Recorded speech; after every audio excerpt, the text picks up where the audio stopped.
आसनसोल में कंबल कांड के बाद रायपाड़ा इलाका पुरुष विहीन, गिरफ्तारी के डर से घर छोड़कर फरार हुए लोग। आसनसोल, पश्चिम बंगाल। आसनसोल नॉर्थ थाना क्षेत्र के वार्ड संख्या 13 स्थित रायपाड़ा इलाका पिछले कुछ दिनों से पुरुष विहीन हो गया है।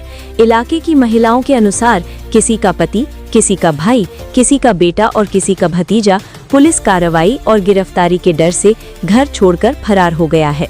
वर्तमान में इलाके में सिर्फ महिलाएं और छोटे बच्चे ही रह गए हैं। स्थानीय महिलाओं का कहना है कि उनके इलाके के पुरुष तृणमूल कांग्रेस और भाजपा के बीच चल रहे राजनीतिक संघर्ष का शिकार हुए हैं। उनका आरोप है कि जैसे जैसे चुनाव या त्योहार नजदीक आते हैं, राजनीतिक दलों के नेता और समाजसेवी उनके इलाके में वस्त्र, कंबल और अन्य जरूरी सामान का वितरण करते हैं। इसी क्रम में कल्ला मोड़ निवासी समाजसेवी और भाजपा नेता कृष्णा प्रसाद अपने सहयोगियों के साथ सालाडांगा इलाके में कंबल वितरण करने पहुंचे थे। कार्यक्रम शांतिपूर्ण तरीके से चल रहा था और रायपाड़ा तथा छूताडांगा से आदिवासी समुदाय के लोग भी कंबल लेने पहुंचे थे। इसी दौरान तृणमूल के कुछ कार्यकर्ता मौके पर पहुंचे और कृष्णा प्रसाद के खिलाफ गो बैक के नारे लगाने लगे। स्थिति तनावपूर्ण होते देख कृष्णा प्रसाद वहां से निकल गए। इसके बाद उनके समर्थकों ने बचे हुए कंबल जरूरतमंदों में बांट दिए। घटना के बाद सालाडांगा से सटे एक गांव की महिला ने कृष्णा प्रसाद और उनके कुछ समर्थकों पर कंबल वितरण के दौरान छेड़खानी का आरोप लगाया। महिला ने यह भी आरोप लगाया कि कृष्णा प्रसाद ने उसकी जमीन हड़प ली है। इन आरोपों को लेकर तृणमूल नेता श्याम सोरेन के नेतृत्व में आदिवासी समाज के लोगों ने नॉर्थ थाने का घेराव किया और कृष्णा प्रसाद समेत उनके समर्थकों की गिरफ्तारी की मांग की। इसके बाद पुलिस ने मामले में कार्रवाई शुरू की और कई जगहों पर छापेमारी की। छापेमारी के दौरान रायपाड़ा निवासी पुष्पराज दास को गिरफ्तार कर लिया गया।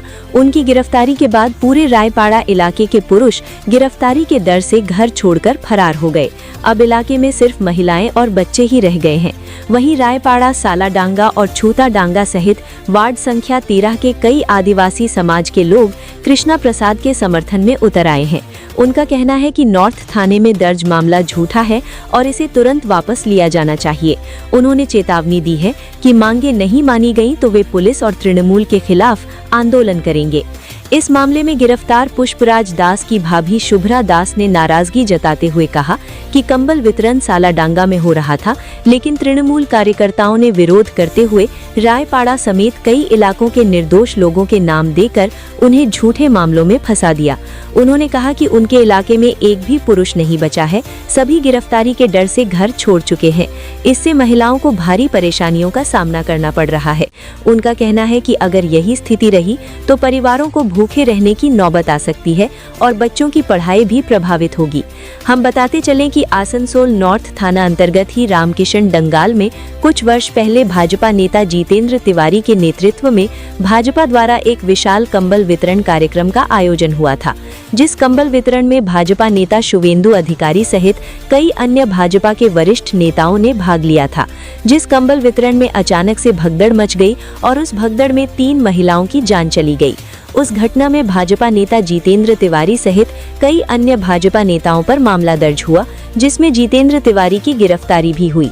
उस घटना के बाद आसनसोल में यह दूसरा कंबल कांड है, जिस कंबल कांड में न तो कोई भगदड़ हुई और न ही किसी की मौत हुई, पर इस मामले में एक महिला ने कंबल वितरण कर रहे लोगों पर ऐसा गंभीर आरोप लगाया है, जिन आरोपों को लेकर अब बंगाल की राजनीति में गंभीर चर्चाएं भी शुरू हो गई हैं।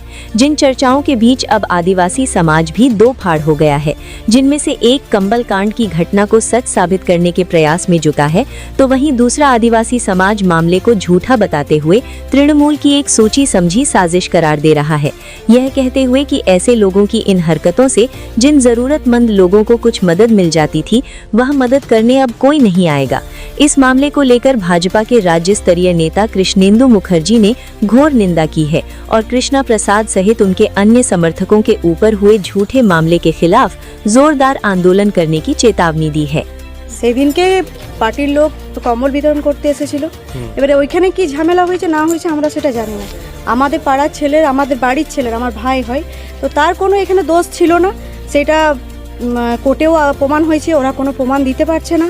তো সেহেতু ওকে বিনা দোষে ওইখানে দিনের পর দিন কেন ওইখানে রাখা হচ্ছে, এটাই আমাদের দাবি। উনি হার্টের পেশেন্ট, উনি কিডনি দান করেছেন, সেখানে ওর শরীর খারাপ হুটহাট বেড়ে যাচ্ছে। আজকে ওকে কোনো রকম করে আমরা দেখা করিয়ে নিয়ে এলাম, ওর প্রেশার হাই হয়ে গেছে, ওকে অ্যাডমিট করানোর জন্য বলেছে মাকে।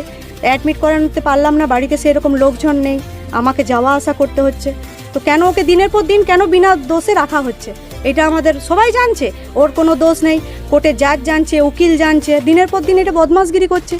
পার্টি পলিটিক্স কী হচ্ছে না হচ্ছে আমার দেখার দরকার নেই, আমাদের ভাইকে কোনো দোষ নেই, আমাদের বাড়িতে আনতে হবে এটাই। আর একটা জিনিস, পাড়ার প্রত্যেকটা ছেলের একটা ভয় হয়ে গেছে, আদার্স নাম আছে, এবার পাড়ার ছেলেদের কেন এত ভয়ে ভয়ে বাঁচবে তারা দিনের পর দিন?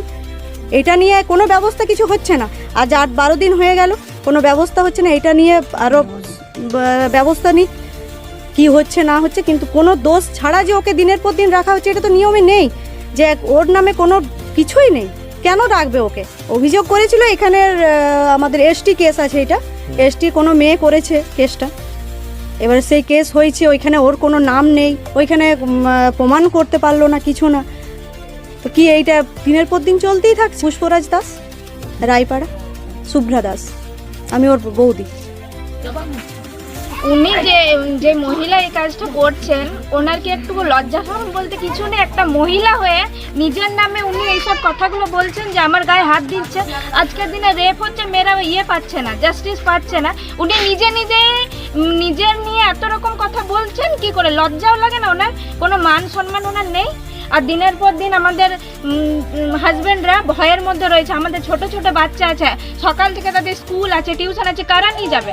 তাদের যদি লুকিয়ে থাকতে হয়, আমরা কি করব? আমরা তাদেরকে রেডি করব, স্কুল নিয়ে যাবো, পড়াবো, সব আমরা করব, তারা কাজে যাবে না, তো পয়সা আসবে কোথা থেকে? লজ্জাও লাগে না ওনার মেয়ে লোক হয়ে নিজের নামে এরকম প্রতিবাদ জাজের সামনে বলতে যে আমার সাথে এই করেছে? না করা সত্ত্বেও আমার এইটাই বলা শুধু, যে ওই মেয়ে লোক হয়ে ওনার লজ্জা শরম বলতে কিচ্ছু নেই, যে নিজের নামে এত বড় একটা নিয়ে নিচ্ছে যে আমার গায়ে হাত দিয়েছে, আমার এই করেছে ওই করেছে। নাম পূজা রায়, রায়পাড়া থেকে। তো স্যার এসেছিলেন, সবাইকে বিতরণ করেছেন কম্বল, আমরা পাড়া সকলে নিয়েছি। আসলে এখানে কোনো ঝামেলা হয়নি, হয়েছে শালডাঙ্গাতে। তো সেই নিয়ে মিথ্যা একটা অপবাদ দিয়ে পাড়া ছেলেদেরকে কেস করে দিয়েছে, আর এই পুষ্পরাজ দাসকে ধরে নিয়ে যাওয়া হয়েছে। এমনি আর কি সুবিচার চাইছি আমরা, যে এই স্যারের কাছে উকিলের ইয়েতে, যে ওকে ছাড়ার জন্যে, আর পাড়ার ছেলেদের যে কেস আছে সেটা উঠে নেওয়ার জন্য। এটা কি মিথ্যে অপবাদ দিয়ে করেছেন? তো আপনারা সবাই তো জানবে যে কি ব্যাপার, এটা আর বলার তো কিছু নেই।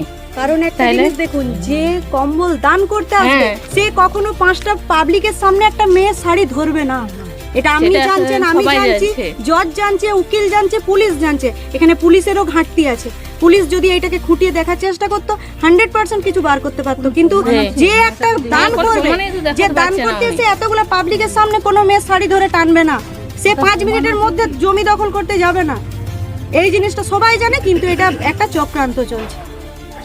আজ আমি কাল জামিন দেবো বলছে, তো কই জামিন তো হচ্ছে। প্রতিমা রায় জজ ছিলেন, আরও দুজনা ছিলেন। আমি বললাম দেখুন বিনা দোষে ধরেছেন, কোনো তো মান তো পাননি না, আমি আজকালের মধ্যেই দেখছি, ছাড়বার ব্যবস্থা করছি, আপনি চিন্তা করবেন না। আমি ওই তো আমার কাছে থাকে, ওই আমাকে দেখভাল করে। আর ও চলে আসার পর থেকে আমার হার্টের পেশেন্ট, আমি বারবার বাড়ছে, ওরা দেখেই তো বুঝতে পারে। তো বলছে আপনি বসুন, চেয়ার দিলে বসলাম, জল খাবেন? আমি না, জল খাবো না। চা দিল, চাটি খেলাম, কিছু ভর্তি হতে বলছে, ইমিডিয়েটলি ভর্তি হতে বলছে। আমরা না ভর্তি হবো না, আমার এই ব্যাপার। এই বৌমাই সব বলল। মায়া দাস কে ওকে ফাঁসান দিয়েছে, কৃষ্ণপ্রসাদ জিকে। আমরা তো অন্য কিছু বলি নাই ওকে, আমরা ভালোবাসি ওকে সবাই। ও দান করেছে, কাপড় কম্বল সবাইকে দিয়েছে। না আদিবাসী মহিলা যে বলছে ওকে আনো ওইখানে, আমরা ওকে দেখব ও সত্যি বলছে না মিথ্যে বলছে আমাদের সামনে, ওকে ডাকো, তবে তো আমরা বিশ্বাস করব। শিবানী বেসরা, ছুতরডাঙ্গা। কৃষ্ণপ্রসাদ দাদা ভালো লোক বেটে, যে ওকে বদনাম করেছে, কিন্তু ও আর সুখে থাকবে না। ও মনে করছে যে অনেক ভালো কাজ করেছে, কিন্তু অনেক ভালো কাজ করেছে, কিন্তু কত এখন খারাপ করেছে না, এখন উয়ে জানবে না। ওই তো ওকে ফাঁসাই দিচ্ছে চেষ্টা করছে সবাই চেষ্টা করছে। আমরা তো জানি এই বউ বেটিরা কি মেয়েরা একদিনও তো এখানে তো হাত কাখকে লাগায় না। কিছু তো এরকম সেরকম কিছু ঝামেলা তো হয়নি বাবা। ও এসেছে কাপড় আমাদেরকে চাদর দিয়েছে, তোমরা লিবে, আমরা বলেছি হ্যাঁ লিবো। আমাদেরকে হাসি খুশি মনে দিয়েছে, আমরা খুশি মনে নিয়েছি। আমরা ঝামেলা টামেলা আমরা দেখিনি বাবা, ঝামেলা করতেও দেখিনি। না আমরা দেখি না, মহিলাকে হাত দিতে দেখিনি। আমি বলবো যে হ্যাঁ দিয়েছে, আর লোক গেলে আছে সবাই তো বলবে, কিন্তু আমরা হাত দিতে দেখিনি গায়ে। আমার নাম পবিত্রা শালডাঙ্গা। আমরা বলতে চাইছি যে ও আর কোনো ওই রকম করে নাই, ও আর কোনো অভিযোগ আমরা যা করব না। যে ও যে বলছে আমরা ওইটা বিশ্বাস করি না, ওটা বিশ্বাস করি না। কেন যে কিছু পথে আমাদের উপরে গায়ে হাত দিনছে, কার মেয়ে ছেলে হাত দিনছে, তো ওকে আপনি এখানে নর্থে কেন ইয়া হচ্ছে? এখানে আমাদের পাড়ায় কোনোদিন পুলিশ ঢুকে নাই, আমি গায়ের মডেল হয়ে বলছি। এখন কেন ঢুকছে? না আমাদের পাড়াতে করছে না, অন্য পাড়া থেকে এদিকে প্রেসার আসছে। ঠিক আছে, আমার বক্তব্য হচ্ছে গ্রামগঞ্জে যেটুকু কৃষ্ণাপাত করে যাচ্ছে আমাদের ভালোই করে যাচ্ছে, কারো হাত তুলে নাই, কারো ইয়া করে নাই। ওই মেয়ে ছেলেটাকে কে বটে ওইটা চিনার আছে আমাদেরকে, যে কে এভাবে অপপ্রচার করছে। ঠিক আছে, আনন্দ বেসরা গ্রামের সুতারডাঙ্গা গড় গাল মড়।